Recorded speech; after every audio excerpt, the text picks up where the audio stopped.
Imagine que t'es une épée depuis des siècles, à voir des guerriers tomber les uns après les autres. Le gars a fini par en avoir ras-le-bol d'être un simple objet. Alors, il s'est dégoté un corps. Ça fait l'effet d'une lame glacée sur la nuque. Si tu veux voir l'outil devenir le bourreau, bouge pas, t'es au bon endroit. C'est comme ça que commence The First Prince, Legend of the Sword Song. Le prota s'est trouvé un corps pour arrêter de subir et devenir celui qui tranche dans le vif. Alors prends les commandes, abonne-toi et lâche un énorme like avant que toute la vallée ne finisse sous la glace. C'est parti. Mate-moi ce cimetière de glace. Des cadavres à perte de vue, un froid à vous glacer le sang et un piaf qui semble être le seul à apprécier la vue, perché sur une épée plantée là. Et voilà notre héros, avec une mine tellement déterrée qu'on dirait qu'il n'a pas dormi depuis un millénaire. Pendant ce temps, une armée d'orques aux yeux injectés de sang et à la dalle monumentale lui fonce droit dessus. Ce coin, c'est une guerre sans fin qui dure depuis des siècles. Des dragons sont passés par là, tout comme des héros qui n'ont servi qu'à repeindre la neige en rouge, mais le plus dingue, c'est l'identité réelle de ce gamin. Il s'avère que pendant tout ce temps, ce n'était pas lui qui tenait l'arme, c'était lui, l'arme.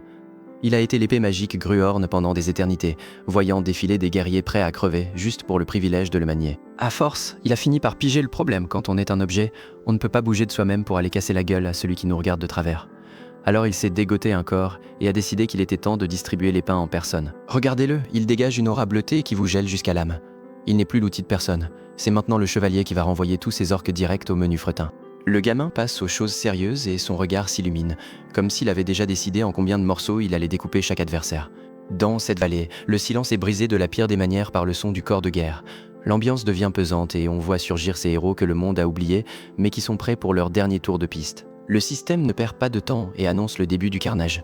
Regardez-moi ce blondinet, il se balade au milieu des ennemis comme s'il était dans son salon. Le gars nous sort que tous ces anciens combattants étaient ses connaissances, ses maîtres ou ses élèves en gros, c'est lui le cerveau derrière chaque légende que vous connaissez.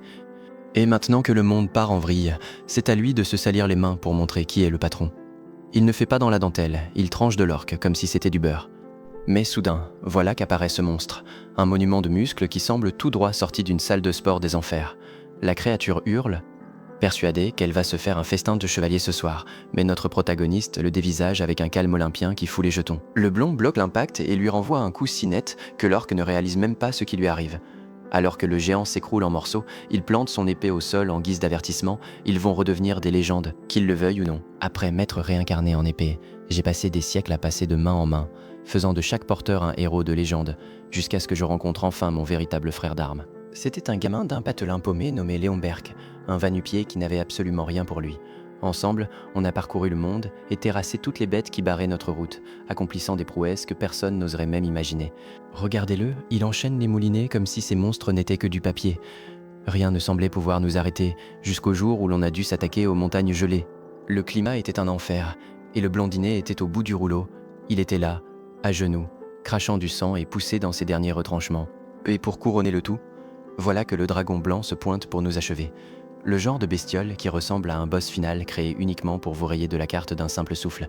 Mais lui, au lieu de jeter l'éponge, affiche ce sourire typique de ceux qui n'ont plus rien à perdre. Il jette un œil à son compagnon d'acier et lui propose de se faire un dernier petit plaisir. On voit direct qu'ils sont aussi timbrés l'un que l'autre. Ils ont foncé, tête baissée sur le dragon, porté par une aura bleue aveuglante, et l'ont liquidé en 2 temps 3 mouvements. Grâce à ce haut fait, mon compagnon est devenu le souverain de tout un royaume, et l'épée dans tout ça, elle a fini là, exposée sur un autel comme une vulgaire pièce de musée. On passe de sauveur du monde à attendre que quelqu'un vienne nous dépoussiérer une fois par mois, jusqu'à ce qu'un boucan d'enfer nous réveille. Un insolent est en train de me secouer dans tous les sens comme un vieux jouet. L'auteur de ce scandale est un gamin qui a l'air d'avoir dévoré les réserves du royaume à lui tout seul, le prince Adrian Léon Berck. Un apprenti chevalier avec plus de menton que de talent, hurlant à qui veut l'entendre qu'il est mon nouveau maître. L'épée n'en croit pas ses yeux. Un prince, ce type-là? Les gardes le supplient de me lâcher, rappelant que je suis un trésor national.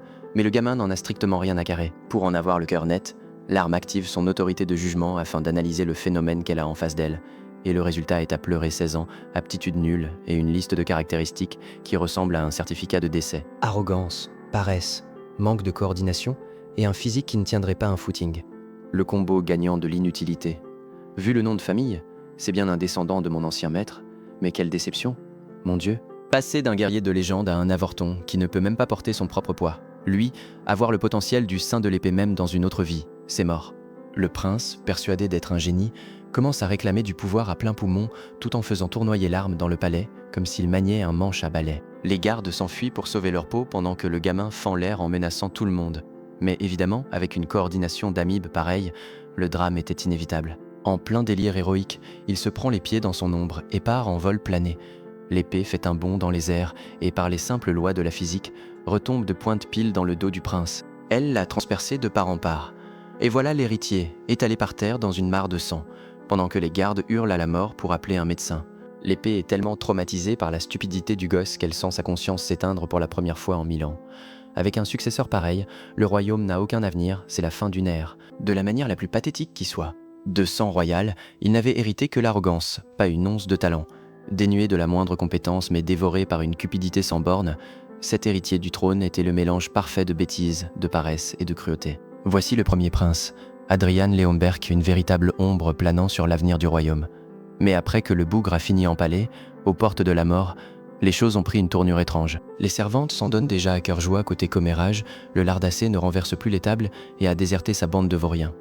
Certaines disent qu'il fait profil bas à cause du choc, persuadé qu'il redeviendra tôt ou tard le même bon à rien qu'avant. Pendant ce temps, celui qui habite désormais cette carcasse traverse une crise existentielle monumentale. Il n'arrive pas à croire qu'il a fini par tuer le descendant de son meilleur ami. Pour lui voler son corps, il a éteint la lignée du seul homme qu'il estimait, et doit maintenant se servir de lui-même comme piètre consolation. En plein drame, on lui annonce que le roi est à sa porte, ce qui le met d'une humeur exécrable. Il se demande pourquoi le vieux se souvient de son existence maintenant, alors qu'il n'a pas montré le bout de son nez quand il agonisait. Une servante, morte de trouille, le supplie de surveiller son langage car des chevaliers sont à proximité. Mais il n'en a strictement rien à faire. C'est alors qu'apparaît un homme à la cape rouge, l'air patibulaire, lançant que l'humeur du prince est toujours aussi rance. Notre protagoniste n'a pas la moindre idée de qui peut bien être ce figurant, mais l'inconnu lui reproche de ne même pas le saluer après des années de cours particuliers. Il s'avère que c'est lui qui tentait d'inculquer un semblant de savoir au porcelet d'origine. Adrian tente de s'en sortir en prétextant que sa mémoire est en lambeaux, ce qui laisse le précepteur totalement décontenancé. Mais la véritable pression monte d'un cran lorsque le roi fait son entrée triomphale. Adrian le dévisage de haut en bas, s'attendant à voir un noble au sang appauvri, mais il tombe sur un homme qui impose un respect viscéral. Le roi s'emporte en voyant que son fils ne daigne même pas le regarder et le considère déjà comme une cause perdue, mais un serviteur intervient pour expliquer qu'il est amnésique. C'est le branle-bas de combat, on fait mander le médecin royal en urgence et on le jette sur son lit pour l'ausculter sous toutes les coutures. Le docteur affirme que le corps est en parfaite santé et que ce trou noir n'est sûrement que passager, dû au traumatisme de l'accident. Pour le roi, tout cela sonne un peu trop comme une excuse providentielle. Il lui demande de but en blanc s'il s'imagine que son amnésie va effacer d'un coup de baguette magique toutes les ordures qu'il a commises par le passé. Le jeune homme reste muet sous le regard du patriarche, qui continue de hurler qu'il n'est qu'un raté, incapable de tirer la moindre leçon de ses erreurs. Pour le souverain, voir son fils sain et sauf est presque une tragédie, car cela signifie que l'incapable habituel est toujours là. Le maître doit s'interposer pour éviter que la situation ne dégénère, car le roi est à deux doigts de lui remettre les idées en place à coups de gifle. Adrian fixe le sol et réalise qu'il est tombé au pire endroit possible. S'il ne redore pas son blason fissa, on finira par le traiter plus mal que le mobilier du château. Il se demande bien quel genre de désastre le propriétaire initial de ce corps a pu provoquer pour susciter une telle haine. Soudain, la reine surgit et l'étouffe dans une étreinte désespérée. Cette femme vit dans sa propre réalité. Elle le couvre d'un regard larmoyant, affirmant qu'il est devenu d'une maigreur effrayante. Adrian contemple son ventre et ne comprend plus rien si ça, c'est être consommé. Le budget nourriture de la couronne doit être dans le rouge vif. Mais au-delà de l'ironie, la culpabilité le ronge, le véritable fils de cette femme est déjà de l'autre côté, et lui n'est qu'un usurpateur dans cette enveloppe. Une fois seul dans sa chambre, il rumine sa malchance.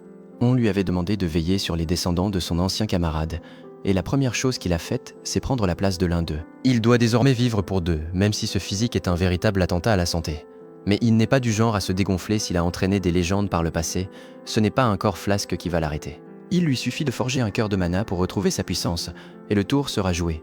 Il se concentre, tentant de canaliser l'énergie pour amorcer le processus. Les lueurs bleues scintillent avec intensité, il semble toucher le but, mais en un instant, tout part en fumée.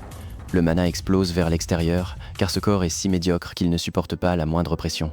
Le protagoniste possède la sagesse millénaire d'un guerrier légendaire, mais les capacités physiques d'un flanc, la poitrine en feu, affalée sur le sol, comprend que ce chemin vers la rédemption sera un véritable calvaire. L'âme de l'épée légendaire a touché le fond. S'il avait son corps d'origine, il réglerait ce pétrin en un clin d'œil. Mais il a fallu qu'il se réincarne dans un tas de graisse qui ne sert à rien. Alors qu'il est en train de se lamenter, une servante entre avec un remède envoyé par la reine. À l'en croire, c'est amer, mais indispensable pour qu'il ne passe pas l'arme à gauche prématurément. Le gamin est à deux doigts de l'envoyer balader, car l'ancien propriétaire de ce corps avait les médicaments en horreur. Mais il s'arrête net quand il ressent quelque chose d'inhabituel. Il s'avère que le breuvage est gorgé de mana pure. Alors il n'hésite pas une seconde et s'envoie le tout d'un trait, comme si c'était de l'eau bénite. La pauvre employée reste là, buggée, à regarder le prince vider le bol en un temps record sans sourciller. À peine l'a-t-il congédié qu'il reprend son sérieux, c'est le coup de pouce dont il avait besoin pour s'y mettre. Quelques jours plus tard, notre petit gros entame l'entraînement pour créer un cœur de mana. Le souci, c'est que faire ça dans une enveloppe humaine est une véritable torture. Il a l'impression que ses entrailles prennent feu et que sa poitrine va exploser d'un instant à l'autre. Il se rappelle l'époque où il était une épée et où tout cela n'était qu'une formalité, mais maintenant il doit dompter l'énergie avec un corps qui a la résistance d'un flanc. Le mana finit par se stabiliser goutte après goutte tandis qu'une aura bleutée l'enveloppe totalement. Il sait que s'il s'évanouit maintenant, l'énergie va lui broyer les organes de l'intérieur. C'est maintenant ou jamais, soit il maîtrise le flux, soit tous ses efforts se retournent contre lui. Et c'est réussi, le cœur de mana est enfin formé et le gamin exulte. Ce n'est plus seulement un héritier en surpoids, il a désormais sa propre batterie pour commencer à jouer sérieusement, même si, techniquement, il vient d'installer un moteur de Ferrari sur un châssis de machine à laver. Soudain, une fenêtre système surgit devant ses yeux pour confirmer l'exploit. Ces messages sont identiques à ceux qu'il envoyait lui-même lorsqu'il était une épée magique. Il ne comprend pas pourquoi ça s'affiche maintenant, mais le système ne lui laisse pas le temps de gamberger. La connexion avec l'origine se rétablit, bien que le signal soit plus instable qu'une connexion Wi-Fi en pleine campagne. On lui débloque les autorités, qui sont en gros ces vieux tours de passe-passe en version démo ultra limitée. Il active le troisième œil pour tester et d'un coup, il parvient à voir jusqu'aux nervures des feuilles sur les arbres à l'extérieur. Il est passé d'une vision floue à de la haute définition en une fraction de seconde. Quand il teste son ouïe, les choses deviennent intéressantes. Il entend les servantes dehors critiquer son caractère. Elles disent que, s'il était resté le même, il aurait déjà piqué une crise. Quelle ambiance de travail idyllique au palais, ça cancane juste derrière la porte. Mais la fête s'arrête là. Argue, une migraine foudroyante le frappe, car il est déjà à sec. Le système lui coupe les vivres nets, car sa réserve de mana est minable, 10 secondes de pouvoir et son corps demande sa démission. Pour que ses capacités servent à quelque chose, il doit d'urgence agrandir son réservoir, mais avant de s'entraîner, son corps lui réclame son dû. Son ventre gargouille si fort qu'on dirait qu'un séisme se prépare à l'intérieur. Il a une faim de loup, et les servantes savent que quand le prince demande à manger, il ne faut pas traîner. Après s'être enfilé un buffet complet, la reine débarque, rayonnante de joie. Elle s'imagine que son fils a enfin compris qu'il devait prendre soin de lui, alors qu'en réalité, cherche juste du carburant pour sa magie. Elle l'enlace, persuadée que ce changement est un acte d'amour, sans se douter qu'Adrian est simplement en train d'optimiser son hardware. Mais la paix est de courte durée. L'oncle entre en scène, un vétéran avec plus de cicatrices qu'une carte de guerre et une tête à vous couper l'appétit. Il dévisage son neveu avec un dégoût qu'il ne prend même pas la peine de cacher pour lui. Le fait que le gamin ait perdu la mémoire est le seul service qu'il ait rendu au royaume. L'oncle ne tourne pas autour du pot, il annonce que sa mission est de l'aider à se débarrasser de tout ce surplus de bagages. La reine le remercie comme si c'était la faveur du siècle, sans réaliser qu'elle vient d'envoyer son fils droit à l'abattoir. L'entraînement commence et tourne immédiatement au cauchemar. Le vieux le balance au sol comme un vulgaire sac de patates ici, le protocole royal n'a plus cours. Il lui fait bien comprendre qu'à partir de maintenant, il devra demander la permission même pour respirer. Adrian ne se laisse pas démonter. L'ex-arme royale a toujours sa fierté de guerrier et lui tient tête avec un pari dans 6 mois, il forcera son oncle à le respecter. S'il perd, il sera son esclave personnel, mais s'il gagne, il veut qu'on lui accorde un vœu. Le vieux accepte en éclatant de rire, convaincu de s'être trouvé un nouvel animal de compagnie pour se divertir. Le gamin commence à courir, son corps lui pesant comme un semi-remorque, mais il n'est pas idiot. Il commence à filtrer son mana pour booster l'exercice, se faisant concrètement une liposuction magique en temps réel pour faire fondre la graisse comme du beurre. En l'observant de loin, l'oncle se décompose. Il remarque que quelque chose cloche et s'approche à toute vitesse pour voir ce qu'il manigance. Quand il comprend ce qu'Adrian a fait, il pousse un cri qui ébranle les fondations du château. Il n'arrive pas à croire que le gamin ait fabriqué un cœur de mana à partir de rien, un exploit qui demande des décennies d'efforts à n'importe quel guerrier. Avec un sourire suffisant, le jeune homme pense déjà avoir gagné la partie, mais l'oncle entre dans une rage noire. Il lui hurle que c'est une technique de mercenaire de bas étage, un tour de passe-passe minable qui n'a pas sa place dans leur famille. Il s'avère que son coup de maître est une insulte totale aux standards de la noblesse, et Adrian reste là, à recalculer, sans comprendre ce qu'il a bien pu faire de mal. L'oncle Scar ne prend pas de gants et lui balance la vérité en pleine figure. Ce cœur de mana qu'il a eu tant de mal à forger n'est qu'une technique de seconde zone. D'après lui, c'est un truc rudimentaire, bon pour les mercenaires de bas étage qui n'ont rien de mieux sous la main. Adrian vient de réaliser que sa technique légendaire est devenue l'équivalent d'un silex à l'ère du briquet tempête. Le pauvre est au bout du rouleau, il n'arrive pas à croire que le monde ait autant évolué pendant son absence. Pour bien lui faire comprendre la réalité du terrain, l'oncle décide de lui montrer comment on manipule l'énergie de nos jours. Il lui demande d'ouvrir l'œil et fait jaillir une lueur bleutée qui enveloppe son bras.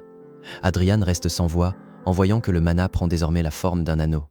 Il s'avère que la mode est maintenant aux chaînes de mana, bien plus simple à contrôler et 1000 fois plus stable que l'ancienne méthode. L'oncle lui explique même que la famille qui s'est entêtée à ne pas se mettre à la page a fini sur la paille, il y a un siècle. Adrian se plonge dans les bouquins et tombe sur un manuel qui détaille la théorie derrière ce nouveau système. Le schéma est basique, les mages utilisent toujours des cercles, mais les chevaliers, eux, tissent désormais ces anneaux d'énergie pour accumuler leur puissance. Le niveau d'un guerrier se mesure au nombre de maillons qu'il peut maintenir actifs sans perdre d'énergie. On commence par la chaîne simple pour les débutants, pour finir par atteindre la chaîne Penta, le rang de ceux capables de fendre une montagne en deux sans même transpirer, en parcourant les noms des auteurs. Adrian s'arrête sur l'un d'eux, Ernest Altringen. C'est le déclic. Un souvenir de sa vie passée lui revient instantanément en mémoire. Il se rappelle qu'à l'époque où il n'était encore qu'une épée, un gamin portant ce nom était venu le défier pour prouver qu'il méritait le titre de saint de l'épée. À l'époque, Ernest utilisait des arts étranges que personne ne parvenait à saisir. Finalement, celui qu'Adrian prenait pour un hurluberlu a posé les bases du combat moderne. Adrian comprend alors que les temps ont changé et qu'il ne doit pas rester bloqué dans le passé. Il referme le livre en se disant que ce système n'est peut-être pas si inutile, et dès le lendemain, est déjà sur le terrain d'entraînement, prêt à en baver physiquement. L'oncle Scar déboule avec son habituel air renfrogné, persuadé que son neveu a pris une décision stupide. Le pauvre, il n'a aucune idée qu'il essaie de donner des leçons à quelqu'un qui était déjà un maître quand lui ne savait pas encore marcher. L'entraînement commence et Adrian s'avance avec une assurance que son corps actuel ne peut clairement pas assumer. Il soutient à son oncle qu'il ne s'est pas trompé.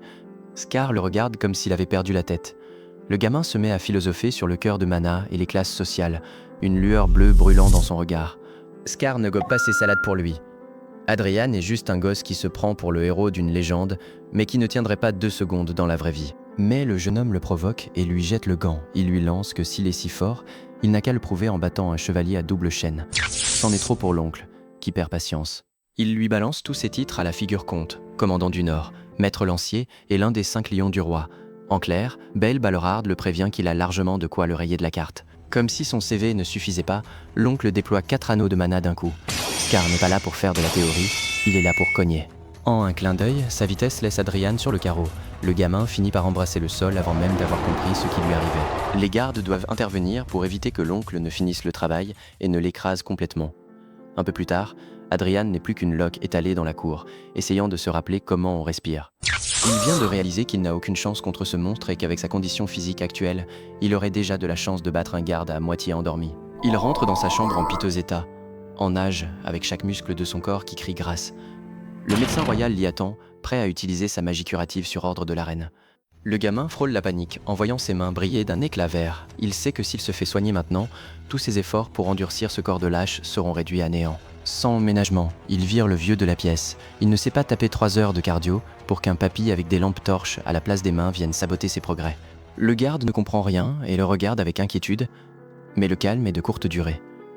La porte s'ouvre à la volée, laissant entrer un jeune homme aux airs hautains, c'est le 3e prince. Il dégage une arrogance absolument insupportable. Adrian ne s'y même pas et se met à manger comme si le type qui le prenait de haut n'existait pas. Le prince le toise avec mépris, visiblement déçu que son frère respire encore après son accident. Adrian le coupe net et lui demande s'il n'a rien de plus constructif à faire que de venir l'enquiquiner. Le prince n'a clairement pas l'habitude qu'on lui réponde, alors il met sur le tapis le pari avec le comte et le duel contre un chevalier d'élite. Avec un sourire venimeux, il s'approche pour lui lancer un dernier avertissement. Il veut être celui qui l'humiliera devant tout le royaume. Le prince ne peut pas le laisser partir sans l'avoir vu ramper une dernière fois. Adrian, imperturbable, continue son repas sans lui accorder la moindre importance. Quelle fin de malade! Le héros est en miettes, mais il se laisse pas marcher sur les pieds pour autant. Si Adrian a refusé la magie pour que sa petite carcasse apprenne à la dure, vous, allez-y franco sur le bouton like pour que la chaîne continue de tout déchirer. Abonnez-vous pour ne pas rater le duel contre le chevalier et dites-moi en commentaire quelles autres manhwas vous aimeriez voir par ici. Allez, à la prochaine!